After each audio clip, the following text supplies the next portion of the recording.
cual siempre nos está esperando, ansiosos, y nosotros también tenemos que cumplir con ellos, que tanto nos dan. Si nos ponemos a pensar en todo lo que recibimos del mundo espiritual, es mucho para agradecer, y qué mejor que hacernos una hora por semana para venir a estar en contacto espíritu a espíritu y estar en contacto de estos amigos espirituales que tanto nos aman. Así entonces, felices de haber podido llegar hoy hasta aquí, dándole las gracias a nuestros guías personales que nos impulsan, que los escuchamos, que podemos vencer obstáculos que se nos presenten, que tenemos esa fuerza interior para hacernos presentes en esta casa de oración, no solo para nuestro adelanto y nuestro progreso personal, sino para que con nuestra presencia seamos un granito de arena en la ayuda que podamos brindarle a los hermanos desencarnados que con tanto amor son acercados a todas las casas espirituales del mundo para que comprendan, si no tienen el conocimiento de su nuevo estado espiritual, que puedan salir de sus dudas, de sus miedos, que al abrazarlos espiritualmente se sientan contenidos, amados por sus guías y por todos los hermanos que quieren también su progreso. Vaya para ellos, para todos los hermanos desencarnados, nuestro más querido abrazo fraternal, que puedan tanto como nosotros sacar provecho de estas clases de estudio que venimos haciendo paulatinamente del libro de los espíritus, que tanto nos ilumina, que tanto nos sirve en el día a día. Vamos a dar profundamente las gracias también al mundo espiritual de luz, que siempre están con nosotros, ayudándonos, preparando este hermoso ambiente tan cálido, con tantas vibraciones de colores, de paz, de serenidad, protegiendo este salón, este ámbito. Vamos a agradecer también al guía de esta casa, León Tolstoy, por su compañía, por su amor, y a todos los espíritus que ayudan para que estos trabajos se hagan efectivos. Pedimos también para que toda esta paz y este amor se plasme en los hogares de cada uno de nosotros.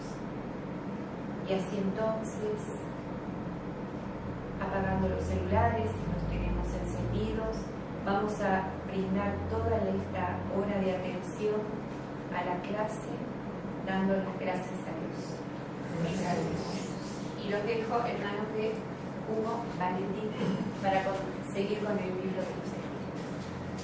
¿Qué tal? Buenas tardes, ¿cómo andan? ¿Cómo pasa el tiempo y el clima, no?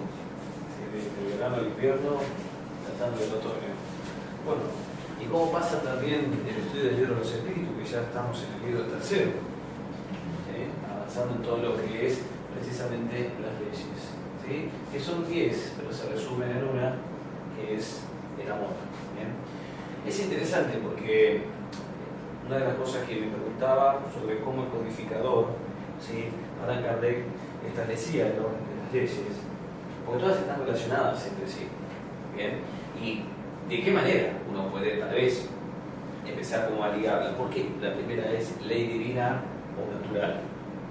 Precisamente porque en la misma naturaleza se observan las leyes de Dios. El apóstol Pablo, cuando le escribe justamente la carta a los cristianos de Roma, los romanos, él dice en el capítulo 1, creo que es el versículo 8, de que dice que las cualidades invisibles de Dios se perciben por sus cosas hechas, además de por los registros que quedan a través de los profetas o de los medios. ¿Bien? Pero se percibe por las cosas hechas, es decir, en todo lo creado están las leyes de Dios. ¿Sí? Y todo lo creado tiene una finalidad, y es perfecto, o apunta justamente hacia la perfección. Por eso se habla de ley divina o natural. Y el espíritu, la chispa divina, como somos nosotros, es decir, hay algo que de a poco lleva a tomar en cuenta que somos pequeñitos ante el universo.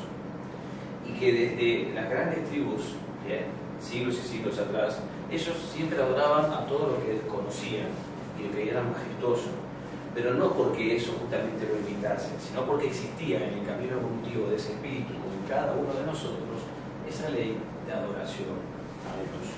¿Qué pasa con el tema del trabajo? Es decir, todo es una ley constante que tiende hacia la evolución. Y la evolución es un proceso, y dicho proceso requiere también de ciertas normas. ¿Bien? La ley de reproducción, si no tuviera la reproducción, no estuviera la reencarnación, no estuviera la evolución y no estuviera la ley natural, y así vamos como concatenando. Obviamente esto tiene mucho que ver con la ley de conservación. Si no se conserva el instinto de conservación, no existe todo lo anterior. La pregunta es, llegamos a la ley de la destrucción. Esto de la ley de la destrucción, ¿no juega de forma opuesta quizás a todos estos conceptos que estamos replanteando, como eslabones concatenados hacia una lógica tal? ¿Cómo tiene que todo evolucionar y luego de pronto ahora se destruye? Entonces los espíritus comienzan a explicar qué es esto o qué significa el tema de la ley de destrucción. ¿Les parece que comencemos? Sí, qué introducción. Pero me parece que vamos apuntando. ¿Todos se sienten cómodos también? Sí, sí. Entonces, bueno, tenemos bastante, ¿no? Pero creo que vamos a llegar hasta 6.4. Bien interesante, ¿no? Cómo se trata, cómo se subdivide la ley de destrucción sobre lo que se llama destrucción necesaria y destrucción abusiva. Lo vamos a tocar. Las famosas plagas destructoras. Se va a hablar del tema de las guerras, el asesinato, la crueldad, el duelo y la pena de muerte. ¿Qué temática? Bastante. En aquella época, cuando Kardec, codificado, establecía todo, era muy común. ¿Se acuerdan la época del famoso duelo? Si era el duelo, las películas, bueno, lógicamente también muestran mucho sobre todo esto. Pero bueno, vamos introduciendo básicamente en estos primeros conceptos que Kardec, codificado junto con todo el plano espiritual, ordenó y de una manera muy prolija y de una manera muy coherente y lógica. Dice la pregunta 728, la destrucción ¿es una ley de la naturaleza? Los espíritus le responden, es necesario que todo se destruya para que renazca y se regenere. ¿Sí? Es necesario, por lo cual termina diciendo que es una ley que apunta a esto y tiene una finalidad. ¿Cuál? Que renazca y se regenere. Es decir, ya con esa definición implícitamente se deduce que la ley de destrucción no es una ley de aniquilación, ¿se entiende? Sino, como lo continúa explicando, lo que vosotros llamáis destrucción no es más que una simple transformación. ¿Bien? Entonces, cuando escuchen hablar de la ley de destrucción, es simplemente transformación. Ese es el sinónimo que podemos ir aplicando. Ahora, todos estos conceptos vamos a buscarlo, como bien Kardec lo va a continuar haciendo, a situaciones específicas de la vida cotidiana, ¿no? Dice entonces una transformación cuyo objetivo es la renovación y el mejoramiento de los seres vivos. Es decir, no puede contraponerse con las leyes anteriores. ¿Entiendes? Y describe simplemente 10, pero en realidad todas estas conforman una sola, que es la ley del amor. Para alimentarse, los seres vivos, miren qué interesante ejemplo, se destruyen mutuamente y lo hacen con un doble objetivo. Dice, mantener el equilibrio en la reproducción, qué interesante que es eso, y utilizar los despojos de la envoltura exterior. ¿Cómo es esto? Utilizar los despojos de la envoltura exterior. Es decir, la parte orgánica que queda del cuerpo. ¿Y qué pasa con esa parte orgánica? ¿Se acuerdan ustedes de la cadena? Ese reprobó exactamente. Entonces, en la naturaleza nada se crea y se pierde, sino que todo se transforma. Es una transformación. No obstante, lo que siempre se destruye es dicha envoltura, que solo constituye, y acá los espíritus hablan, y están inclusive hablando acerca de los animales, el accesorio y no el principio inteligente, que es indestructible. Ya también define que en los animales hay un principio inteligente que es indestructible y que está camino a la evolución para pasar posteriormente a otro reino. Si toda aparición del reino mineral al reino vegetal, al reino animal, para pasar al reino hominal del hombre y posteriormente la parte angelical. Qué interesante. La pregunta es, pero ya veremos más adelante cuántas preguntas y opciones de respuesta podemos tener si... ¿Qué pasa una vez que se evoluciona? ¿Se va a volver a empezar? ¿Cómo es esto, no? Qué cosa tan extraña, pero bueno, más adelante se trata un poquito todo esto, ¿no? Bien, esto es una de las preguntas que a mí siempre me llamó la atención para definir, porque el libro de los espíritus también más adelante lo explica, que lo que mantiene o lo que da vida a los animales, ¿qué ocurre? No termina ahí, sino que sigue evolucionando. ¿Sí? Por eso se les llama a los animales nuestros hermanos inferiores. ¿Por qué? Porque hemos venido de ellos también, si hemos sido los animales. ¿Ustedes saben lo que le pasa al espíritu de un hombre que moralmente o evolutivamente sea bajo? ¿Sí? Esto creo que lo hemos comentado. ¿Qué ocurre con su espíritu, además de ser oscuro? Se torna amorfo, pierde la forma humana y en muchas de las ocasiones describe Evaldo Pereira Franco, a través del espíritu Filomeno de Miranda y otros más, que toman formas animalescas. ¿Por qué? Por estar más apegado y asociado a lo instintivo que a la evolución racional. ¿Lo entienden esto? ¿Sí? Y recuerden que estamos en un mundo de expiación y prueba, en pos de pasar a un mundo de regeneración. Y en este mundo de expiación y prueba, ¿quiénes van a reencarnar en la tierra? Jesús dijo, el trigo y la mala hierba que serían juntos. Es decir, sería la opción, ¿sí?, de que espíritus tengan bajo la posibilidad de evolucionar y los espíritus que siguen su tránsito de aumentar en el tema del amor, de amar a los enemigos, e ir en pos precisamente de todo eso. Bien, continuamos. Que la temática está bastante interesante. Ley de destrucción, recuerden, es solo transformación. La ley de destrucción, lo que hoy estamos planteando al principio, versus la ley de conservación o de preservación, si no son antagónicas. Si ya vamos tomando el concepto de definición, que destrucción es sinónimo de transformación, lógico que hablamos de algo que evoluciona. Pero miren qué interesante planteo, ¿no? Si la destrucción de los seres es necesaria, ¿por qué la naturaleza les provee de medios de preservación y de conservación? Y los espíritus responden. Lo hace a fin de que la destrucción no se produzca antes del tiempo necesario. Y esto hace replantearse uno mismo, ¿no?, en todos los aspectos, inclusive en los campos de la conciencia, el tema de, sabemos que todos vamos a partir, si no recordamos y no sabemos cómo es el programa reencarnatorio, cuándo, de qué manera y de qué forma, ¿sí? Aunque una vez uno, en su propio espíritu, foro íntimo, en su foro interior lo intuye. O sea, Gardel tenía miedo de volar, ¿cómo se fue? Fíjense qué cosa, ¿no? Pero más allá de eso, el tema es, todos tenemos un punto donde llega, ¿qué? La destrucción de la parte orgánica o la transformación. ¿Qué pasa si el espíritu elige autoaniquilarse o suicidarse antes del tiempo necesario? Y ahí estamos yendo en contra de una ley, la ley de conservación. Excelente. ¿Sí? Es decir, por eso la transformación tiene un tiempo. ¿Sí? Lo que pasa es que vemos como destrucción, porque lo orgánico es lo que observamos, y no el espíritu. Si todos se van al espíritu, que sale del cuerpo, que se desprende, la guía, luego el espíritu va, que dentro de poco nos visita, si nadie estaría llorando un cuerpo y visitando el cementerio. ¿Sí? Pero de todas maneras, hay información que vamos a ver que es muy interesante en el libro Obreros de la Vida Eterna. Ahí parece un promotor del libro, pero creo que como la lectura.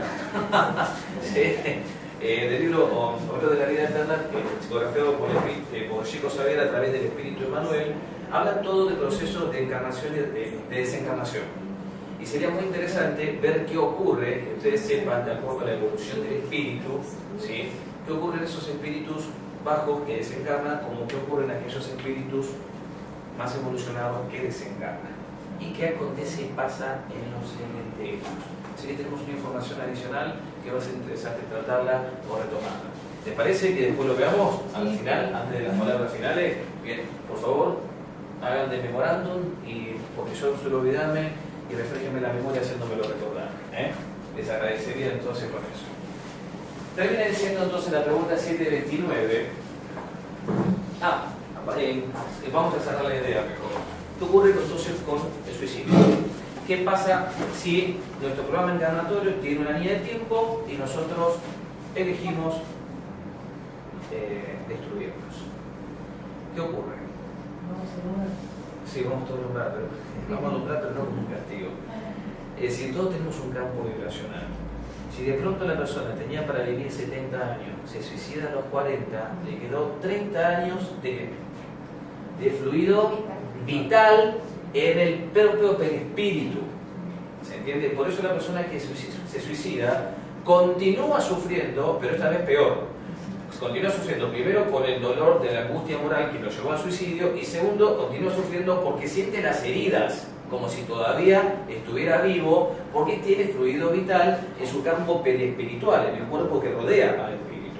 Y esto es un ejemplo que también, volviendo al inicio de la charla, cuando hablábamos de la primera ley divina o natural, que todas las leyes se pueden observar en la naturaleza, si ustedes observen y arrancan un fruto verde, ¿sí?, y lo ponen al sol, continúa madurando, porque si bien se desprende de algo, ¿qué ocurre después? Tiene fluido. ¿Se entiende? Entonces, lo mismo ocurre, ¿sí? Si el cuerpo tiene un tiempo de vida y lo desprendemos de la vida, tiene un fluido todavía vital, que eso es lo que hace que uno se sienta, cuando ya como espíritu, sufriendo. ¿Verdad? No es que está en el infierno, porque el infierno es la conciencia de cada uno. Lo que ocurre es que ese espíritu tiene que estar, porque todavía tiene ese fluido vital, en un umbral, que hay varios tipos de umbrales que son campos energéticos, hasta que se desista de esas vibraciones constreñidas, ¿sí? Porque necesitaba. Entonces esas vibraciones constreñidas, pasado un tiempo que se descargue, es asistido luego por los socorristas para llevarlos a colonias espirituales y ser atendidos allí. ¿Bien? Como pasa en la película Nuestro Hogar. ¿Bien? Bueno, ahora sí entonces, con lo cual mucha gente tiene que estar informada acerca del suicidio. Y ahí... en la película, disculpame, en la película La vida continua también está tomado el tema. Sí, pero está tomado un suicidio inconsciente. Sí. Justamente porque como el que fuma, el que no se cuida su salud, todo lo que fuera, el odio que engendró también no se dañaba en su propio hígado, etcétera, etcétera, que se lo describe, era un suicidio inconsciente el espíritu de Andrés Luis. Sí. ¿Sí? Pero ¿qué ocurre peor todavía con aquellos que se suicidan de forma consciente? Ustedes recuerden que hay pruebas en la vida, todos lo tenemos, y hay muchas pruebas de enfermedades mentales. El tema del suicidio se toca en el libro de los espíritus, de una forma muy delicada y muy madura. Esto es lo que hace pensar que todos sabemos que ante las pruebas tenemos que seguir. A veces decimos uno no da más, si uno se desanima o lo que fuera, pero pensar en eso, por eso el suicidio se lo toma como una huida equivocada de las pruebas del espíritu. Es una huida equivocada. ¿Sí? Hay que seguir, la evolución nos tiene que llevar. ¿Sí? Todo pasará, le dijo la Virgen María con espíritu a Chico Xavier, cuando él pasaba todo un tormento de enfermedad. Esto también pasará. ¿Sí? Como animándolo y apuntándolo a mirar más allá. El apóstol Pablo también describe, ¿sí?, en la carta a los hebreos, qué pasó con Jesús cuando describe toda una gran nube de gente, de testigos, de personas fieles a través de la historia, desde el Antiguo Testamento, del pueblo hebreo, hasta ese momento contemporáneo donde él escribía, desarrollaba esa carta. Antes de escribir esa gran nube de gente fiel, habla de Jesús. Dice: por el gozo que fue puesto delante de él, es así que soportó un madero de tormento con la cruz. Claro, y también habla después de Moisés, por el galardón que él ha visto de llegar a lo que tenía que llegar, es que pudo soportar. Lo mismo cuando describe lo del oro. Es decir, todo apunta a ver hacia adelante y no el momento de la prueba. Si uno se concentra en el momento de la prueba o el sufrimiento, está haciendo lo más grande el sufrimiento. ¿Me entienden? Es decir, el mirar para adelante, ¿qué significa? Desprenderse de lo material, desprenderse de lo que sufre. Y las pruebas, es decir, la forma de aprender esto son dos maneras. El esclarecimiento de la conciencia, como ustedes lo están escuchando y entendiendo, y la otra, si no entra por este lado, es viviéndola repetidas veces. que esto también es algo muy extraño, ¿sí? Es una forma como de aprender, pero no es quizás la más deseada, ¿no? Pero muchos de nosotros como espíritu también hemos transitado por este camino. Toda destrucción anticipada obstaculiza el desarrollo del principio inteligente. ¿Sí? Por eso Dios ha dado a cada ser la necesidad de vivir y de reproducirse. El que se suicida atenta entonces contra la ley de conservación y contra otra ley más. ¿Cuál se imagina que puede ser? La ley de la evolución, porque atenta contra el desarrollo de un organismo. Es como que lo obstaculiza. ¿Se entiende? Sí, sabemos que no retrograda, pero lo obstaculiza. Es interesante esto, porque a veces como con un mal accionar estamos haciendo en cadena a otros malos accionares, ¿no? ¿Por qué el hombre siente temor instintivo a la muerte? ¿Qué pregunta? Si la muerte es una transformación, inclusive hasta los mismos espíritas. Hay espíritas que por ahí temen hablar del tema de la muerte, ¿sí? Pero que obviamente tendrá que ver con cada vivencia o experiencia encarnatoria de otras vidas. Pero miren lo que dice la pregunta que plantea Carmen. ¿Por qué el hombre siente por la muerte un horror instintivo? ¿Qué pueden responder ustedes? Las informativas. Porque tiene que responder a la desconocida. Sí, pero además, ¿qué es lo que juega antes de que planteemos y pensemos en la muerte? Si yo apoyo una mano sobre algo caliente, si el mismo dolor me comunica que voy a pensar y voy a decidir si la saco la mano o la saco o no la saco. ¿Qué pregunta? La ley de conservación, el instinto de conservación está, ¿sí? Está guiado, es una ley y necesitamos responder a ella. Porque el hombre debe tratar de prolongar su vida para cumplir su tarea. Por eso Dios le ha dado el instinto de conservación, esto mismo que estamos analizando, pensando y profundizando, y ese instinto lo sostiene en las pruebas. ¿Sí? Dice, de lo contrario se dejaría llevar por el desaliento. La pregunta es, ¿por qué es el desaliento? ¿Sí? ¿Hasta dónde la persona... Porque el desaliento es no querer ver más allá, sino quedarse en lo que está sufriendo. Y así como se queda en lo que está sufriendo, quiero que decía esta persona, sentirse feliz y estar feliz. Tiene todo sensorial, pero nada es razonado. ¿Sí? Todo en la teoría de la evolución y del crecimiento, el factor es equilibrio, desequilibrio, reequilibrio. Y cuando nos reequilibramos, ¿qué hacemos? ¿Ya llegamos a la perfección? No, necesitamos evolucionar. ¿Qué se nos tiene que presentar? Otra prueba, otro conflicto, sinónimo de desequilibrio. Para nuevamente reequilibrio y después posteriormente desequilibrio. Todo es una constante. ¿Sí? Por eso las pruebas tienen que ser vistas como peldaños en la escalera del progreso y de la evolución. También, ¿no? Yo hablo como... Llegó de vuelta Hugo para las charlas. Se quedan todos así. Pero muy espaciado, ¿Qué? muy espaciado. Muy espaciado. Tiene que tener constancia, ¿no? Pobre. ¿Cómo me quiere la gente? Será por interés, dice la gente. La voz secreta, miren esto que interesante también. La voz secreta, ¿se acuerdan de la voz de la conciencia? La voz secreta que le hace rechazar la muerte, le dice, la voz secreta está relacionada con la voz, con la conciencia misma, que relaciona esto del instinto de conservación. Le hace rechazar la muerte, le dice que todavía puede hacer algo por su adelanto. Hacemos una pausa ahí antes de terminar. Ha pasado gente, yo viví una experiencia muy particular también, pero como trabajo con tanta gente de salud mental, espírita, no espírita, que es como que llega a una determinada edad y siente como que próximamente pareciera ser que va a morir. Pero que hay gente que de pronto anticipa quizás su muerte o su forma de morir o lo que fuera, pero que en otros casos por ahí no. ¿Esto qué puede explicarse? ¿Cómo puede explicarse? Entonces puede explicarse a que en una existencia anterior, a esa determinada edad, desencarnó. Entonces, porque hay como una especie de memoria o registro akáshico, ¿sí?, en el perispíritu en relación con eso. Y uno puede sentir eso. ¿Bien? O como le dijo el apóstol Pablo, muere el hombre viejo para que renazca el hombre nuevo, estando aún, ¿sí?, el mismo. Y por eso esos personajes, el apóstol Pablo, desde la conversión en Damasco, pasó a ser otra persona, otra entidad, ¿sí? De ser perseguidor, ahora era ser perseguido. ¿Bien? Y no es la inteligencia, porque la inteligencia fue el más instruido de todo, hasta por Gamaliel. María va a ocupar un puesto en el Sanedrín, y sin embargo, ¿a quién se fijó? Jesús, al más óptimo que podía hacer todo lo mejor, y lo eligió. Y era también un programa encarnatorio. ¿Se acuerdan? Bueno, obviamente participó de toda la peregrinación de Esteban, cuando Esteban fue apedreado, etcétera, etcétera. Hay un libro muy lindo que se llama Pablo y Esteban, que está novelado, pero describe perfectamente todos estos hechos, ¿no? Y es algo interesante porque hasta dónde uno puede juzgar a un otro o al otro.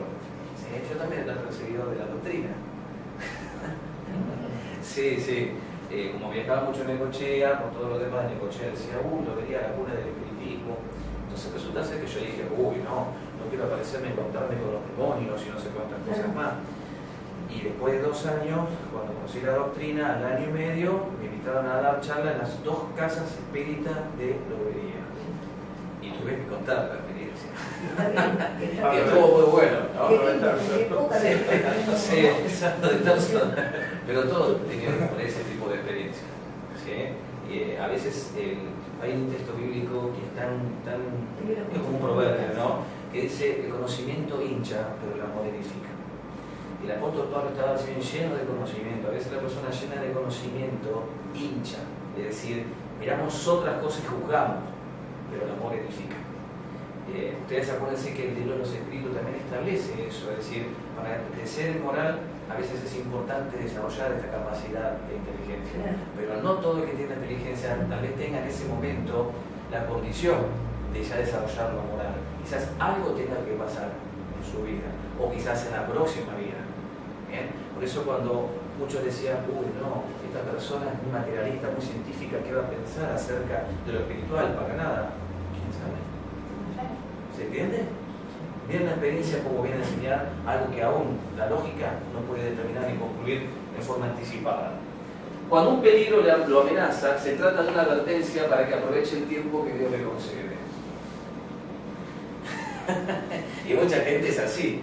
Me pasó esto, no tengo que tomar conciencia porque a partir de ahora, es decir, es como que parece ser que son pequeños golpes. Y uno responde por golpe cuando a veces cuesta ciertas cosas, que tal vez venimos como vicio de otras vidas, ¿no? Pero lo vamos puliendo y que solamente está en nuestra conciencia y en nuestro cuerpo y en nuestro ser interior.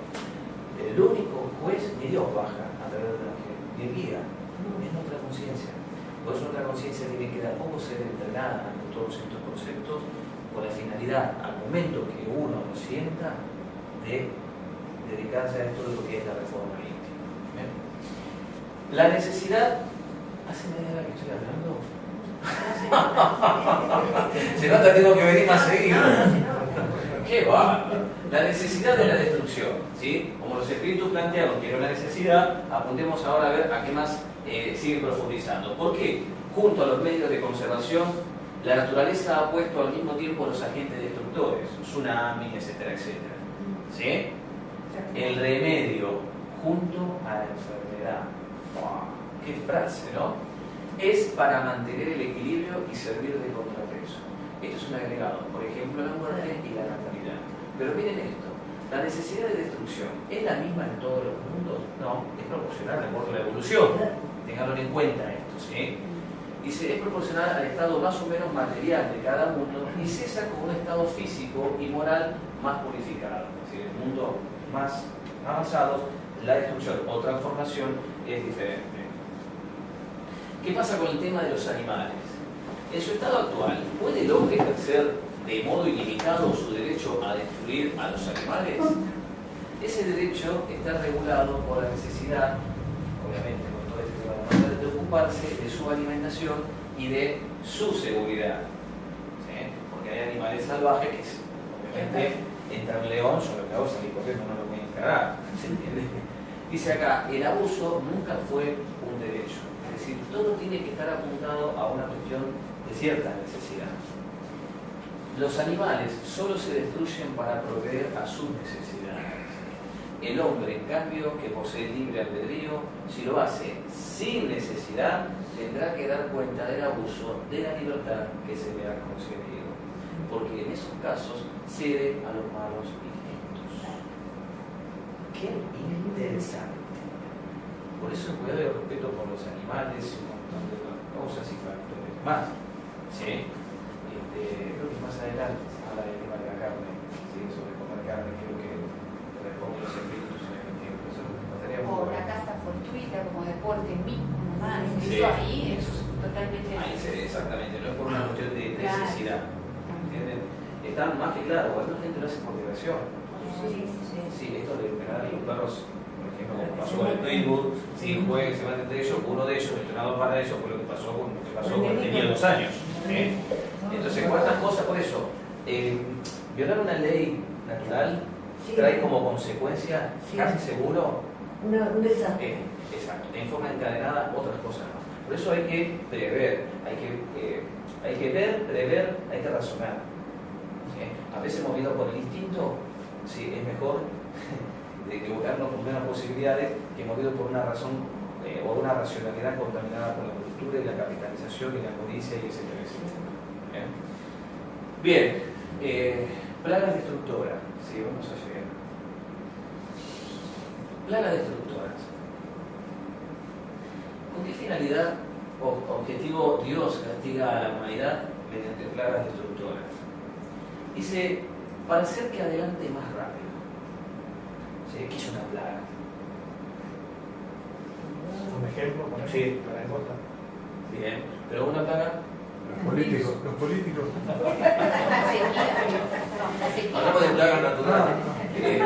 Sequía no son Eh, plagas. En la época Las enfermedades, por medieval, ejemplo. en la época medieval, un papa que dijo que los gatos eran del demonio. Y mandó matar todos los gatos, sacar todos los gatos. Y resulta que de un barco chino bajó uno con una peste que se expandió y no sé qué cantidad de gente murió en Europa. Que si hubieran estado los gatos, eso no pasaba. Sí, Qué bárbaro, ¿eh? sí, claro. Sí. Con las pestes, las enfermedades, todo lo que va. Dice, ¿acaso no hemos dicho que la destrucción es necesaria para la regeneración moral de los espíritus? Miren qué interesante. Para la parte moral. Si uno se pregunta, bueno, que a veces hay otros libros que lo explican mucho más en detalle, son como rejillas vibratorias energéticas por sobre una ciudad, por ejemplo, o la evolución o hacia dónde se fija esa persona. ¿Sí? Si hay odios o lo que fuera, sea muy diferente, pero se genera una rejilla que eso mismo se condensa como fluidos destructivos hacia algo en particular. ¿Sí? Es decir, como que todo vuelve, ¿se entiende? ¿Sí? Yo me preguntaba, ¿por qué pasó lo que pasó en Japón con el tsunami? ¿Sí? Si bien son los más avanzados, a nivel científico, es decir, hay avance científico y cómo despertamos la moral ante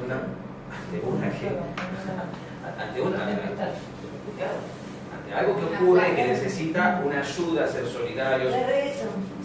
Ser solidario con el hermano y ya la moral está trabajando. Bueno, a veces uno se pregunta por qué pasó con las inundaciones de La Plata, ¿no? Cuando pasó acá, también. Ahí todos nos ayudábamos entre todos.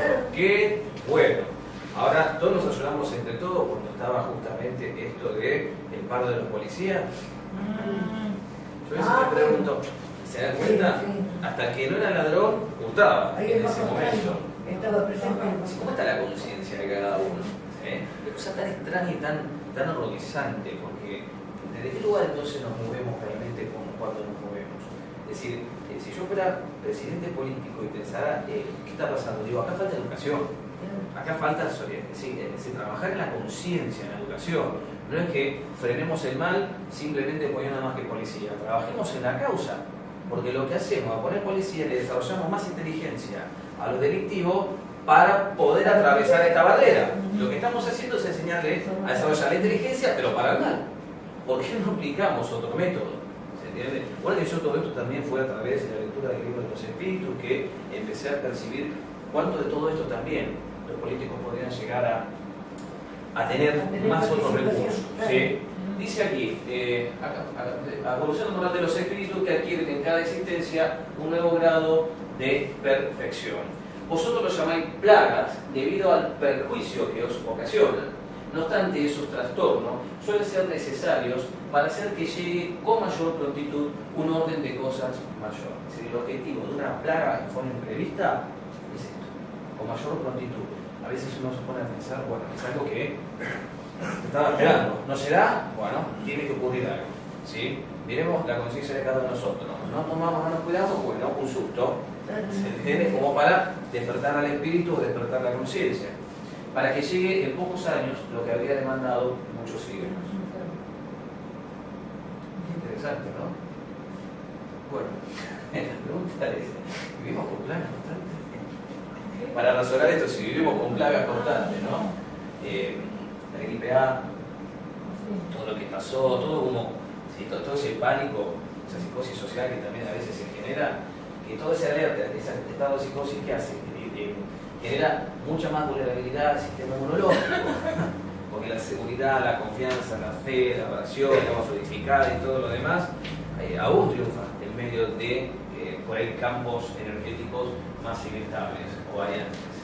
¿Por qué las plagas y no otros medios para el mejoramiento humano? Qué pregunta, ¿no? ¿Qué otros medios podría surgir? Bien. ¿Se acuerdan la ilustración que puso Jesús cuando habló de Lázaro, el hombre pobre y el hombre rico? Que después hubo como, cuando llegó a la muerte, como un cambio de condición. Era como que Lázaro estaba en el seno de Abraham, en aquella época, estaba como ese espíritu más evolucionado, y el rico, que lo trataba de mal al pobre y todo lo demás, estaba, parece ser, una zona umbralina, ¿sí? Y que pedía, que tenía sed. Fíjense también cuántas cosas, que ahora si tenemos un poquito de tiempo vamos a leer, que sentía esas necesidades básicas, si bien no se había suicidado pero estaba muy apegado a la materia, que es lo mismo. Entonces, ¿qué ocurre? Entonces le pide a Lázaro, le pide a Abraham, ¿sí? Que por favor le avise a la familia de que no cometan los mismos errores que él cometió. ¿Saben lo que le respondió a Abraham? Dice, tiene la ley y los profetas. Es decir, tiene los escritos, como él lo tuvo, es decir, hay medios, y tiene los profetas, lo que fuera, los medios, bueno, con ese entonces eran los profetas llamados así, ¿no? Pero estaban los escritos, para eso tuvo los escritos, y tuvo la primera revelación, el Antiguo Testamento, la segunda revelación, donde está todo lo de Cristo, y encima la tercera esclareciendo ahora la segunda. ¿Qué más vamos a necesitar? ¿Se entiende? Si no es, entonces vamos con otra forma de aprender, que es a través del dolor. Dice, ¿no podía Dios emplear otros medios para el mejoramiento de la humanidad que no fuese las plagas destructoras? Sí, podía emplear otros medios. Y los emplea a diario. Miren qué interesante. Ha dado a cada uno los medios de progresar mediante el conocimiento del bien y del mal. El hombre es quien no los aprovecha. Es preciso castigarlo en su orgullo y hacerle sentir su debilidad. Bueno, qué bárbaro, ¿no? Tan clarito y sencillo.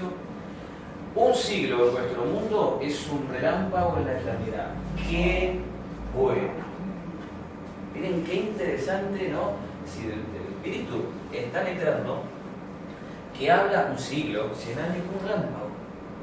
¿Sí? Fíjense que en el Antiguo Testamento dice que un día era para Dios como 1000 años. ¿Se entiende? Qué cosa tan interesante. Y bueno, un día, ahora estamos un poquito más evolucionados, parece, ¿no? Que los espíritus hablan de un siglo ya, es como si fuera precisamente un relámpago. Por lo que los padecimientos en la tierra de meses o algunos días no son nada. Se trata de una enseñanza que os será de provecho en el porvenir. Siempre todo es de provecho. Por eso es importante no quererla, sí, quererla entender, pero no estacionarse en el dolor. Está bueno saber que después de esa prueba uno se proyecta o va a estar en una condición mejor, que está quizás redimiendo algún tipo de situación karmática. Y al hacer un análisis de esa situación karmática o de posibilidades de, es lo que ayuda a la conciencia a poder proyectarse a, ¿sí? y saber pasar esa situación. ¿Bien? En el libro Pablo y Esteban hay una cosa muy extraña, que yo cuando lo leía en relación con esto, estaba justamente Esteban estaba con los esclavos y él tenía una energía y una fuerza impresionante.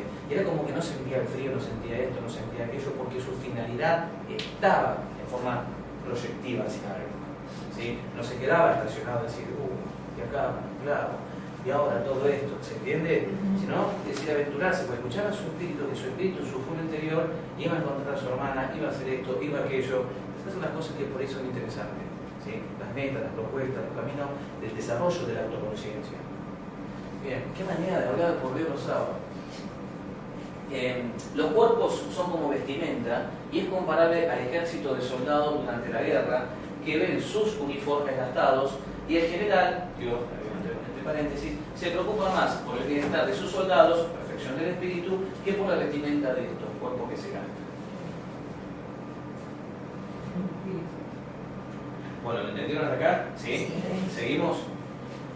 Finalidad útil de las plagas. ¿Las plagas destructoras tienen alguna utilidad? Sí. Algunas veces modifican el estado de una región. Qué interesante que es algunas veces, lo cual no significa que una plaga es sinónimo de progreso en espíritus, en comunidad, de forma individual. A veces no. Siguen testaduros. Ustedes pónganse a pensar las plagas de Egipto. ¿Sí? En la antigua ya, cuando Israel estaba en la esclavitud en Egipto. ¿Qué plagas cuántas fueron? ¿Una, dos, 9 fueron? 10. Bueno, con la última, que le llegó la disfruta. No contaba la del faraón. Porque Claro. la última que tuvo que tocar, que Angélico el faraón. tuvo que tocar cosas, o sentimientos más fuertes, ¿sí? Todos los primogénitos eran. ¿Sí? Pero tocó justamente, y ahí lo dejó ir, pero le duró poco, porque después todo el ejército atrás. Fíjense hasta dónde era la terquedad. Tendrán que el mismo pueblo de Israel después tuvo que estar vagando 40 años en el desierto antes de entrar a la tierra prometida, precisamente porque era un pueblo de dura cerviz, con mucha terquedad, con mucho orgullo, a pesar que fue uno de los pueblos, sin espíritu reencarnado, de la Confederación Cochero, de Capela, ¿sí? De los exiliados de Capela, van a evolucionar y fueron, ¿sí? Pero fueron una de las más lentas. ¿Sí? Si bien fueron la primera en causar todo lo que es el monoteísmo, ¿sí? La adoración hacia un solo Dios, fueron los más orgullosos, los más tercos. Ahora fíjense cómo los espíritus, por ejemplo, los exiliados de Capela reencarnaron el grupo de acuerdo a su grado evolutivo. ¿Sí? Qué interesante. Los egipcios fueron los primeros, más evolucionados. Por eso fueron civilizaciones que fueron perdidas, pero que dejaron su simbolismo hasta el día de hoy. Los capelinos, los exiliados de Capela. Va a pasar también el día de mañana con los exiliados del planeta Tierra. En algún otro lugar. No te van a parar los grupos. Qué manera, es la verdad, eso es la ley, ¿no? Esperemos nosotros continuar en la evolución del mismo planeta, ¿no? O misiones de otro tipo. Bien. Si alguna vez se modifica el estado de una región, el bien que de ella resulta solo suele ser apreciado por las generaciones futuras. Las plagas son pruebas que proporcionan al hombre la ocasión de ejercer su inteligencia y de demostrar su paciencia y su resignación a la voluntad de Dios. Es decir, qué bueno, porque acá no es, hoy ocurre esto, entonces me tengo que despertar para un progreso, pero un progreso que no solamente es individual, del lugar de la resignación, sino también, o aceptación, sino de una comprensión y al mismo tiempo a nivel de inteligencia, de desarrollo científico. Porque hay que encontrar el anticuerpo, hay que buscar esto, hay que buscar vacunas, ¿entiendes? Es decir, todo ayuda al progreso, todo conflicto ayuda al progreso. Cuando es masivo o destructivo es porque se esperaba que el progreso estuviese y no que a partir de esto tenga que durar siglos. Entonces lo aceleran de esa manera. Y así como funciona a nivel social, también funciona a nivel personal e individual. Pero solo vuestras conciencias no pueden dictar eso. Dice, asimismo lo ponen en condiciones de manifestar sus sentimientos de abnegación, desinterés y amor al prójimo. Comenta toda la parte moral, ¿no? Es decir, no quedarse en lo material, pensar en el otro, ¿sí? Resignarse, ser abnegado, dar sin esperar nada a cambio, etcétera, etcétera, y desinteresadamente. Kardec dice, ya sea que la muerte venga como consecuencia de una plaga o por una causa ordinaria, habrá que morir necesariamente cuando llegue la hora de la partida. Bueno, para los que no querían pensar en la muerte, es una ley de transformación. El tema es que el foro íntimo de cada uno, yo les puedo asegurar, cuando estén solos y lo piensen, hay un registro, una sensación que yo creo que es intuitiva, porque está una programación de vuelta a la encarnación. Y uno sabe de qué manera, porque las pruebas pueden ser hasta el último día, hasta el último momento, hasta el último minuto. ¿Sí? Por eso después se va a tratar más adelante el tema de la eutanasia. ¿Sí? ¿Por qué no dejar el progreso del espíritu? Acá no se trata que pruebas yo a veces prefiero haber disfrutado de las pruebas, sanamente, entre comillas, haber sufrido de las pruebas en una etapa temprana que me preparase para una cuestión posterior. ¿Sí? Pero aún así, siempre hay algo para progresar. Ustedes recuerden esta frase que dijo Jesús en las ilustraciones que le daba a sus discípulos, porque el que más sabe o el que más tiene, más se le exigirá. Es más, el tema de la parábola de los talentos, ¿sí? Donde a un esclavo le dio 5, produjo 5, a otro esclavo le dio 2, produjo 2, y al otro le dio 1, pero le dio cada uno según su propia habilidad. ¿Sí? Es decir, según su grado evolutivo. ¿Qué pasó? Bueno, nosotros produjeron los primeros. ¿El último no? ¿Qué dijo el amo? Esos intereses o lo que tenía, ese talento, al que le fue asignado 5. Porque bien preparado está, necesita seguir progresando, necesita seguir desarrollándose. ¿Se acuerdan de esto que habíamos hablado? Entonces, qué interesante que es. Porque al que más estado preparado usted, más se le exigirá en comparación con. ¿Lo entienden esto? Por eso, acá nunca la actitud del orgullo, es decir, ya llegué, o ya estoy, o soy. No. Sí, soy alguien. No. Estamos en constante evolución. Que había quedado por acá, ¿no? Habrá que morir seriamente cuando llegue la hora de la partida. La única diferencia consiste en que en el primer caso se marcha un gran número de personas a la vez. Habíamos hablado del karma colectivo, ¿no? Creo que hemos dado una charla, Sí, en todas las anteriores clases. ¿Ah, sí? Sí, Sí, es interesante. Bueno, apenas aquí se relaciona también con esto. ¿Podrán prevenir las plagas? ¿Prevenir las plagas en un futuro? ¿Qué piensan? Sí, si tienen una finalidad de camino evolutivo, vamos evolucionando, ¿para qué van a estar las plagas? Tendrán lugar otro tipo de prueba. ¿Entienden esto? Y de acuerdo con lo que hemos visto, el mundo más avanzado, en cuanto a lo que es el apego o la consistencia material, es diferente, no en todos existe esto. Muchas plagas son las consecuencias de la imprevisión del hombre. A medida que éste adquiere conocimientos y experiencia, puede prevenirlas si sabe investigar sus causas. Aumenta todo lo que es la parte científica. Gardner dice, ¿no ha encontrado el hombre en la ciencia, en el trabajo del suelo, en el perfeccionamiento de la agricultura, los medios de neutralizar o por lo menos atenuar muchos desastres? Por consiguiente, ¿qué no hará el hombre a favor de su bienestar material cuando sepa sacar provecho de todos los recursos de su inteligencia y cuando sepa unir el sentimiento de una verdadera caridad para con sus semejantes? Tiene que cambiar moralmente. Sí, el cambio moral. Bien, y tenemos el tema de las guerras, que esto también es cortito. ¿Cuál es la causa que lleva al hombre a la guerra? El predominio de la naturaleza animal. Fíjense, el instinto animal que está evolucionando en el reino nominal todavía parece que queda pegado o pegado. ¿Bien? Dice sobre la naturaleza espiritual, es decir, el espíritu tiene que evolucionar, pero predomina el instinto animal. Y satisfacción de las pasiones. Ahí está la parte material, porque todos sabemos que pasamos por eso. En estado de barbarie, los pueblos solo conocen el derecho del más fuerte. En cambio, a medida que el hombre progresa, la guerra se vuelve menos frecuente porque él evita las causas que la provocan y en caso de que la guerra sea necesaria, sabe humanizarla. Fíjense cómo está el mundo, ¿no? Ya directamente hablamos de casi guerra civil. ¿La guerra desaparecerá algún día de la Tierra? Sí. ¡Qué bueno!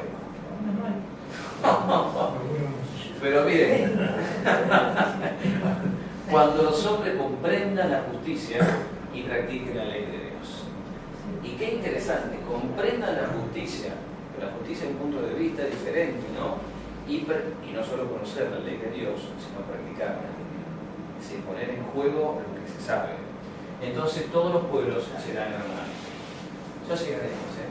La ley de progreso es una ley de la cual todos estamos condenados gracias a Dios. Miren esto también. ¿Cuál ha sido el objetivo de la providencia al hacer que la guerra sea necesaria? La libertad y el progreso. Es interesante, ¿no? La guerra tiene esa finalidad. Obviamente persigue nuestros objetivos. La guerra y la abolición de la esclavitud. Si la finalidad de la guerra es alcanzar la libertad. ¿Cómo se explica que a menudo tenga por objetivo y por resultado la esclavitud? Esclavitud momentánea para alcanzar a los pueblos, a fin de que lleguen más rápido a la libertad. No, por eso existe tanta rebelión en los países o lugares de Medio Oriente, por ejemplo, que quieren ser colonizados, o que buscan ellos su independencia. ¿Qué pensar del que provoca la guerra en su propio beneficio? Ese es el verdadero culpable. Necesitará, miren esto, muchas existencias para expiar todos los asesinatos que causó, porque responderá por cada hombre cuya muerte haya causado para satisfacer su ambición. Bueno, esto es lo que después aparece como grandes medios o grandes doctores que descubren la vacuna y ayudan a salvar un montón de vidas. ¿Entienden? Bueno, es una posibilidad posible, parte de la redundancia, pero todo nos hace pensar que los que son grandes, tal vez son grandes, pero en el fondo de resistencia, grandes rebeldes. ¿Sí? Qué interesante, ¿no? ¿Se imaginan decirle al creador de determinada vacuna? Mirá vos, ¿cuántas deudas tuviste en el ayer, no? No creo que sea oportuno. Ustedes felicítenlo por la vacuna, por el progreso. ¿Cuántas veces mataste? Ahora sí lo pido, pero bueno, No jueguen eso porque es que tenemos que evolucionar. Como el caso de Favaloro. Favaloro también. ¿Alguna información? Lo más llamativo de Favaloro, yo no sé una vez si lo comenté, pero fue una cosa tan extraña. Yo estaba viendo una documental del mundo de los aztecas, creo que los aztecas, que subían y decapitaban. Y a veces, alguna vez al año, por el tema de las cosechas, ¿sí?, lo hacían con una de su gente, ¿sí? Como que ellos mismos se ofrecían para el sacrificio. Entonces, una persona que trabajó tanto a favor, ¿sí?, de lo que es la mejora del todo funcionamiento cardíaco y del corazón, se viene a autoflagelar o autodemolar. Sí, en el corazón. ¿Sí? Entonces, y ellos mismos, ¿sí?, además la sacaban, la sacaban el corazón. Entonces, no sé si eran los aztecas, no recuerdo muy bien, porque me quedó muy impresionado, pero inmediatamente lo asocié a Favaloro, pero me vino a la mente. Y yo digo, ¿cómo a veces, estando en conocimiento, estando con una profesión, pero también que había quizás un orgullo no manejado ante la situación, ¿sí? Pero una cosa son esas tribus que lo hacían con una finalidad para la cosecha, y otra cosa es hablar de un acto similar a nivel de suicidio en una civilización que ya no es una barbarie como siglos atrás. Pero bueno, lo interesante es saber que de pronto, bueno, ha hecho mucho bien, pero ahora le queda tener que recuperarse, debe con el suicidio, tiene que reencarnar una persona, constituir el perispíritu, morir enseguida para volver a reencarnar, pasar la prueba, obviamente va a tener problemas cardíacos, y recién en la otra vida se presenta de vuelta ante la misma prueba que no supo pasar. Pero fíjense cuántas encarnaciones para la reconstitución perispiritual. ¿Sí? Es uno de los daños peores. ¿Por qué? Porque fue antes de tiempo. ¿Se entiende esto? ¿Bien? ¿Lo terminamos de leer esto? Sí, para respirar. Bueno, la pregunta, si quieren, la vamos a obviar y vamos. ¿Me quiero comentar esto? ¿Se acuerdan? Sí. Bien. Bueno, está muy interesante esto porque uno se pregunta qué ocurre con los procesos de la desencarnación, ¿no? Y hay un relato muy lindo en el que, ¿qué ocurre? Siempre cuando uno desencarna, ¿saben qué es lo que tiene? Lo desligan los espíritus superiores, ¿sí? Desligan el espíritu ¿de qué? Del cuerpo. Y hay bastantes ligaciones. Y dejan una, llamada el famoso cordón de plata. Y ahora dice acá, presten atención, dice, proseguíamos con las mejores, entre muchos de los amigos, creo que quedamos acá, entre muchos de los amigos del círculo carnal reinaba una profunda presión, pero entre nosotros imperaba afectiva y espontánea tranquilidad. Claro, los espíritus felices porque van a recibir el espíritu, nosotros llorando. Entonces dice, proseguíamos con las mejores calificaciones de calma cuando nos acercamos al campo santo. Ellos están en el final del cortejo y van acompañando al cuerpo. ¿Sí? De repente una extraña sorpresa me dominó. Ninguno de mis compañeros, a excepción de Limas, espíritus, ¿no?, que hacían un visible esfuerzo por sosegarse, exteriorizó alguna emoción ante el cuadro que veíamos.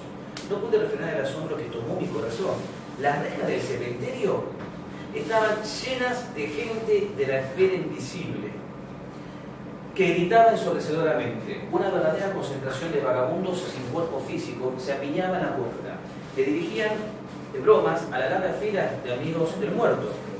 No obstante, al percibir nuestra presencia, porque percibieron los espíritus bajos la presencia de los espíritus que acompañaban el cortejo, que todavía Andrés Luis no sabía por qué finalidad había que acompañar el cuerpo si ya estaba desligado el espíritu del cuerpo. Miren esto. Dice, no obstante, al percibir nuestra presencia, mostraron gestualmente su enfado y uno de ellos, más decidido, después de mirarnos desilusionados, gritó a los demás: perdemos el tiempo, es un protegido. Del cuerpo. Dice, preocupado, me volví y le pregunté a Hipólito, el mentor, qué significaba todo eso. Entonces, dice, nuestra función, acompañando a los restos mortales, dice, no solo se verifica con el fin de ejercitar al desencarnado en los movimientos iniciales de su liberación, porque hay una repercusión todavía liberacional, dice, se destina también a su defensa. En los cementerios acostumbran congregarse una compacta fila de malhechores que ataca las vísceras cadavéricas para sustraer los residuos vitales, el fluido vital. ¿Se entiende? Y esto puede, aunque ya esté desencarnado, puede afectar, ¿sí?, al desencarnado, porque todavía está en un proceso de semidisturbación. Miren qué interesante, porque hay otra situación del cordón de plata. Ahora estamos con un poquito de tiempo, ya casi finalizando. Miren esto, había una persona que escuchaba Andrés Luis, que escuchaba un espíritu que estaba con muchos gritos. Sí, hay varias experiencias que cuentan. Una donde la persona hizo mucho bien y era espírita, trabajó en una casa espírita, entonces le llegaron todo, pero el mentor no cortó el cordón de plata. Dice, vamos a esperar alrededor de 2 días o un día, ¿sí?, para que descanse y todo lo demás. Entonces uno se preguntaba, el cordón de plata era brillante, ¿sí?, en otros es opaco, cuando el espíritu está abajo. Entonces, porque lo dejan como reposar. ¿Qué ocurre? En este caso de este espíritu que estaba en el cementerio, lo que observaba, se lo leo. Dice, lo observaba, era un espíritu que estaba llorando sobre su tumba, pero Andrés Luis podía ver que seguía ligado el cordón de plata hacia el cuerpo que estaba enterrado. Entonces sentía el propio espíritu como que se estaba pudriendo y pedía ayuda a los médicos. Entonces Andrés Luis dice, pero ¿por qué no dar una ayuda? Dice, ¿por qué no cortar? Porque si cortaba el cordón, miren lo que les dice el mentor. Si desatásemos la cadena maléfica, ella regresaría, una mujer, intempestivamente a la residencia abandonada, como poseída por la rebeldía, a destruir todo lo que encontrase. Como madre infiel al deber, no tiene derecho a flagelar con su pasión desvariada el tierno cuerpo físico del hijo pequeñito, que quería matar al hijo pequeño. Bueno, hay un montón de situaciones, ¿no? Dice, y como esposa, desatenta a las obligaciones, no puede perturbar el trabajo de recomposición psíquica del honesto compañero que le ofreció en el mundo todo lo mejor que poseía. Es de ley natural que el labrador recoja de acuerdo con lo que ha sembrado. Cuando ella calme las pasiones volcánicas que consumen su alma, cuando unifique su corazón voluntarioso de manera que respete la paz de los entes amados que dejó en el mundo, entonces será liberada y dormirá un sueño reparador en una de las estancias de paz, de las que nunca faltan para el necesitado que agradezca las bendiciones de Dios. Miren que hasta como espíritu se sufre. Si no se aprende en la tierra, bien, pero se llega siempre a ese momento. Y después se describe un ejemplo cristiano de una persona que desencarna rápidamente, ¿sí?, y que después de 1 hora, dice, supuse que el caso de Dimas sería similar a los demás. Sin embargo, 1 hora después de la desencarnación, Jerónimo, el mentor, cortó el apéndice luminoso. ¿Sí? Y si bien lo dejó reposar un tiempo, pero se sorprendía porque dice que el cordón de plata era demasiado luminoso, a diferencia de los otros que eran opacos. ¿Bien? Mientras proseguíamos subiendo por el espacio, contemplé respetuoso el primer anuncio de la aurora, salida del sol, y observando a Fabio adormecido, tuve la impresión de que gloriosos puertos del cielo se iluminaban de sol para recibir a aquel hombre de sublime ejemplo cristiano que subía victorioso de la tierra. Por eso, el libro es muy lindo, Obreros de la Vida Eterna. Obreros de la Vida Eterna, ¿sí? Son por capítulos que describen experiencias muy lindas. Y lo interesante es esto, bueno, si respondemos a la ley natural, si respondemos a las leyes de Dios, Lo interesante es saber que todos tenemos la posibilidad en nuestra conciencia, con nuestro corazón, de subir victorioso en esta lucha frente a las pruebas. Para todos ustedes entonces, palabras finales. Debido a la ley que nos infunde respeto a la justicia, aspiramos a evitar a nuestro favor el necesario mejoramiento para alcanzar la ansiada felicidad. Por lo tanto, agradezcamos el haber reencarnado como un nuevo comienzo en busca de la tarea que interrumpimos, del afecto al cual traicionamos, del deber olvidado, del compromiso menospreciado. Porque tales ocasiones son oportunidades que la divina providencia nos ofrece a vuestros corazones sedientos de renovación. El libro Justicia Divina del Espíritu Emmanuel. Nos veremos entonces en la próxima. Muchas gracias.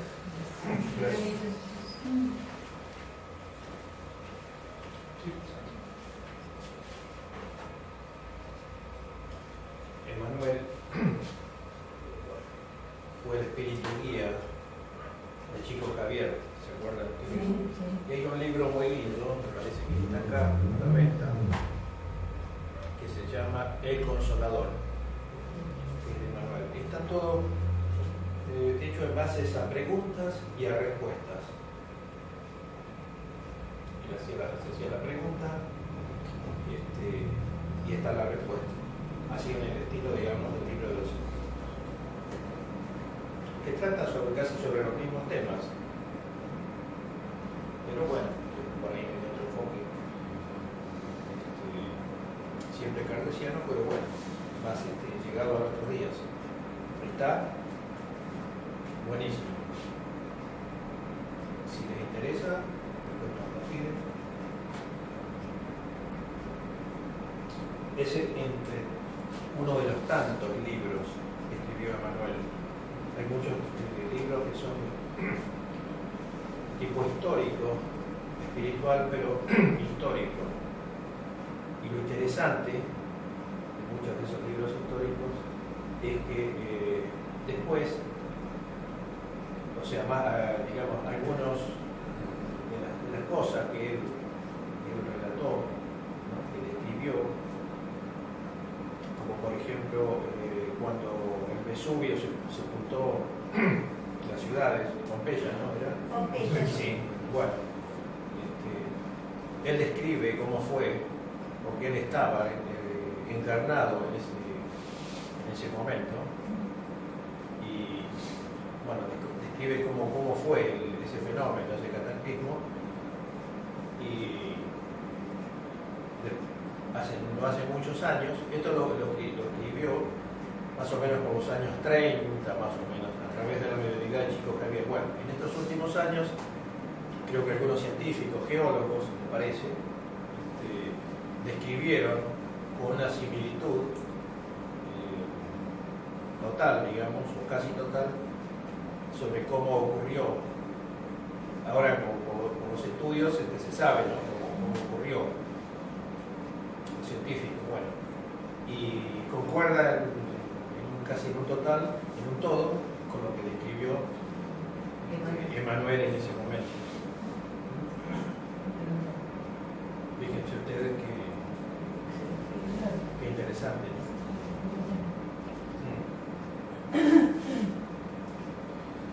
Bueno, vamos a hacer la oración de cierre. Para ello vamos a ponernos cómodos, relajados en los asientos. En primer lugar, vamos a dirigir nuestro pensamiento y nuestros sentimientos hacia el mundo espiritual, hacia ese mundo espiritual superior que reunión tras reunión nos acompaña, nos protege, nos contiene, nos inspira a cada uno de nosotros buenas ideas, buenos pensamientos, nos proyectan sus vibraciones, sus fluidos de salud, de bienestar, tanto en lo espiritual como en lo físico. A todos ellos Vamos a agradecerles desde lo profundo de nuestro corazón, de nuestros sentimientos, por todo lo que nos dan. Y vamos a comprometernos, cada uno de nosotros, a ser dignos acreedores de todo eso que el mundo espiritual nos ofrece, tratando de mejorar día a día, de ser más amables, más solidarios, de ocuparnos de situaciones de sufrimiento, de dolor, de necesidades de aquellas personas que en algún momento se acercan a nosotros en busca del cielo. Aunque más no sea una caricia, una palmada en la espalda, un abrazo, una palabra confortadora, una palabra de ánimo,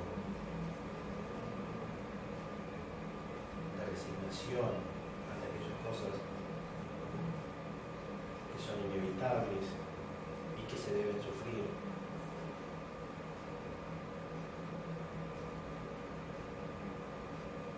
Nos vamos a comprometer en eso y en todo aquello que redunde en beneficio de aquellas personas que están a nuestro lado o que circunstancialmente se acercan a nosotros. Que tengamos cada uno de nosotros ese mínimo de empatía, de solidaridad, para no dejar pasar esas oportunidades que la vida nos acerca por sobre todas las cosas para ponernos a prueba, para saber si realmente estamos cumpliendo con aquello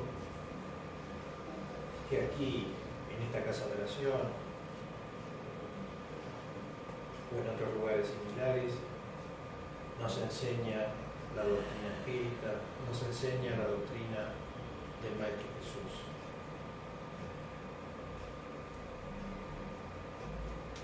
Y vamos a agradecer muy especialmente a nuestros espíritus protectores, a nuestros guías personales que tenemos todos y cada uno de nosotros. Seguramente tengan mucho que ver ellos en que nosotros hoy estemos reunidos en este lugar, por sobre todas las cosas, reunidos en el nombre del Maestro Jesús. Pedimos a María de Nazaret que nos proteja a nosotros, a nuestros hogares y a esta casa de oración, a este edificio, al vecindario, con su manto de protección. Agradecemos también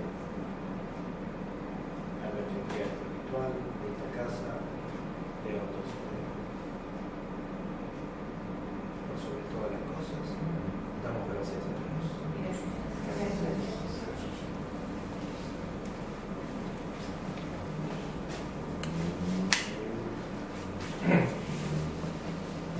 ¿Se encuentran bien? Bueno, con algunos nos vimos ayer porque dieron comienzo a las clases de Evangelio. Bueno, fue una charla informativa. La del viernes próximo va a ser una charla, no van a empezar por, digamos, la clase propiamente dicha, pero se les va a exponer cada uno de lo que hemos pasado por la Escuela de Evangelio, la experiencia de cada uno. Eso como para contagiar al resto, a los que se van a iniciar. Y yo pensaba anoche, ¿no? Cuando los veía, porque éramos muchos, sí. o sea, hacía una oración, digamos, yo estaba ahí atrás un poco vigilando los autos, eso, para que cuando termine la escuela podamos estar la totalidad. Claro, porque a veces... Y no, yo les puedo asegurar que no es fácil. ¿Y no? O sea, no es fácil que ello ocurra, pero no es imposible. Si todos y cada uno de nosotros tomamos conciencia de la responsabilidad y que no hemos dado, digamos, con la casa espírita, con la doctrina espírita, con la escuela de evangelio, por casualidad. Claro. Hay algo que nos ha guiado a que, bueno, a que asistamos a la casa espírita, que, bueno, concurramos a aprender, como vamos a aprender en la escuela de evangelio. A mirar con cara de culpable. Necesito anotarlo, Alejandro, no. Alejandro, ¿te había anotado? No quiere ¿No te había escribir. anotado? No quiere escribir, no quiere escribir. Eso es lo peor para mí. ¿Qué pasa? No, ¿Cómo? Toma. yo no quiero. Se me copia. Bueno, vamos a tomar el cafecito. Todo fotocopia va a ser así. Se no va a escribir nada. Trámite. Yo no voy a escribir nada. Se me hace todo fotocopia. Trampa. Yo no sé prestar cada foto.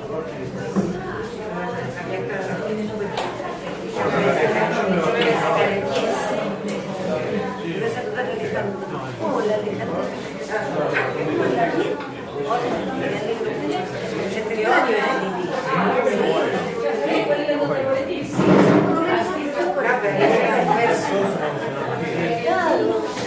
Aparte, ¿sabes qué?